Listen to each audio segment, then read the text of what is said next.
खरं म्हणजे आताच रामभाऊने या सभेला संबोधित करताना एक मनोदय म्हणून दाखवलाय. रामभाऊ असं म्हणाले की या निवडणुकीचा मी प्रमुख आहे आणि त्यामुळे कर्जत जामखेड मतदारसंघात सर्वात जास्त आघाडी मिळाली पाहिजे. मला विश्वास आहे रामभाऊ, ही जी जनता आहे तुमच्यावर प्रेम करणारी जनता आहे.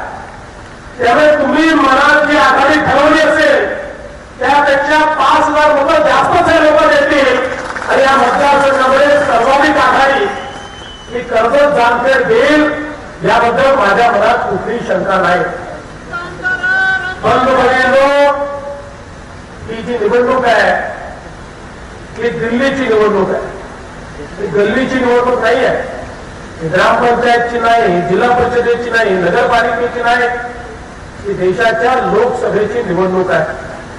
देशाच्या लोकसभेमध्ये कशा प्रकारचं सरकार येईल, या देशाचं संचलन कोण करेल, या देशाचा मान सन्मान स्वाभिमान अभिमान कोणाच्या हातात सुरक्षित राहू शकतो, या देशाच्या सीमा कोण सुरक्षित ठेवू शकतो, या देशाला विकासाकडे कोण नेऊ शकतो याचा निर्णय करणारी ही निवडणूक आहे. 55-60 वर्ष या देशामध्ये आपण एक सरकार पाहिलं. 15 वर्ष या महाराष्ट्रात देखील आपण सरकार पाहिलं आणि या सरकारच्या काळामध्ये अनाचार, दुराचार आणि भ्रष्टाचार या त्रिसूत्रीच्या आधारावर केवळ लोकांना लढताना आपण बघितलं. मात्र गेल्या 5 वर्षामध्ये आपण पाहिलं मोदीजींच्या नेतृत्वात पारदर्शी प्रामाणिकतेतून या ठिकाणी ज्या प्रकारे शेवटच्या माणसाच्या जीवनामध्ये विकास करण्याचा प्रयत्न झाला. साहेब, राष्ट्रवादीचे साहेब हे म्हणाले आता मी ओपनिंग बॅट्समन म्हणून म्हाडामध्ये मैदानात उतरतो, चौके छक्के लावतो, पॅड बांधले, साहेब उतरले आणि त्यांच्या लक्षात आलं समोरची बॉलिंग इतकी फास्ट आहे काफी विकेट पडल्याशिवाय राहत नाही. आता साहेबांनी निर्णय घेतला ऍक्सिडेंट व्हायच्या आधी युटर्न घेतलेला बरा. कॅप्टन म्हणून उतरले आणि 12वा गडी म्हणून घरी बसले. ही अवस्था जर कॅप्टनची असेल तर राष्ट्रवादी काँग्रेसचे लोक काय खाऊन आमच्याशी या ठिकाणी लढतील हा माझा त्यांना सवाल आहे. आणि म्हणून बंधू भगिनींनो, या देशातल्या जनतेनं ठरवलंय. आता मगाशी आपले रामभाऊ म्हणत होते ना, ते म्हणतात लबाडाचं अवतरण जेवल्याशिवाय खरं नाही. लबाडाचं अवतरण जेवल्याशिवाय खरं नाही हे इतके वर्ष तुमच्यासोबत राहून लोकांना समजलं. म्हणूनच आता लोक आमच्याकडे आले तर आम्ही काय केलं लोकांनी बघितलं. कशा प्रकारचा विकास रामभाऊंच्या नेतृत्वामध्ये या जिल्ह्यामध्ये झाला, या कर्जत जामखेडमध्ये झाला आणि ज्या गोष्टी 50-50 वर्ष तुम्ही दिल्या नाही, या गोष्टींची मागणी लोक करत होते. कुकडीचा प्रश्न असेल, या ठिकाणी परिस्थिती कशी होती, साहेब आले की साहेब आले, साहेब आले, साहेब आले, साहेबांचं भाषण झालं, साहेब गेले, साहेब गेले, साहेब गेले. अरे कुकडीचं काय, कुकडी काय घेऊन बसला, साहेब आले, साहेबांनी भाषण केलं, कुकडी काय घेऊन बसला. परत दुसरे इलेक्शन मागे साहेब आले, साहेब आले, साहेब आले, साहेबांचं भाषण झालं, कुकडीचं काय, अरे कुकडीचं काय घेऊन बसला, साहेब आले, साहेबांनी भाषण केलं.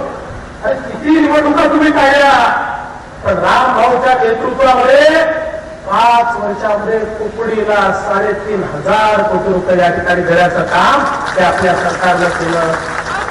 कुकडीचा विषय असेल, तुकाईचाळीचा विषय असेल, महाराष्ट्राचा विषय असेल, पाणी पुरवठ्याचा विषय असेल, हे विषय तुम्ही कधीच सोडवले नाही. आणि म्हणून लोकांच्या लक्षात आलं लबाडाचं अवतरण जेवल्याशिवाय खरं नाही. तुम्हाला घरचा रस्ता दाखवला आणि आम्हाला या ठिकाणी आणलं आणि आज लोकांना हे दिसत आहे काय या ठिकाणी परिवर्तन होत आहे. हे केवळ आश्वासन देणारी लोक आहे. याचं जीवन आश्वासन देण्यात गेलं आहे की काँग्रेस राष्ट्रवादीने मिळून जी महाखिचडी तयार केली आहे, ही महाआघाडी नाही आहे, ही महाखिचडी आहे. या महाखिचडीने आश्वासन देण्याच्या पलीकडे काहीच केलं नाही. आता तुम्ही बघा, ते राहुल गांधी म्हणतात आमचं सरकार आलं तर आमची महाखिचडी गरीबाला 72,000 रुपये देईल. तर कोणाला देणार 72,000 रुपये? 50-55 वर्षामध्ये 72 पैसे कोणाला दिले नाही आणि आता सरकार 72,000 रुपये देणार. ज्या प्रकारे सरकारची मदत मिळते आहे यापूर्वी कधी मिळाली होती.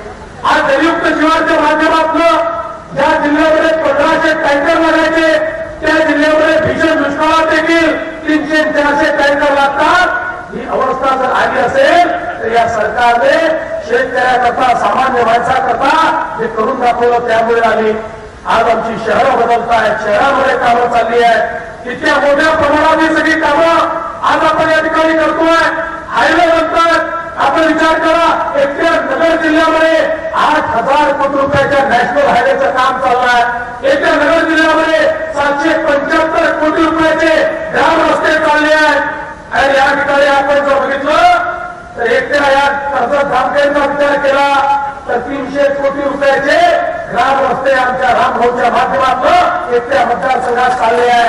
पूर्वी जिल्ह्याला जेवढा पैसा मिळायचा तेवढा पैसा तालुक्याला मिळतोय. हे काम आज आपल्या सरकारनं करून दाखवलं.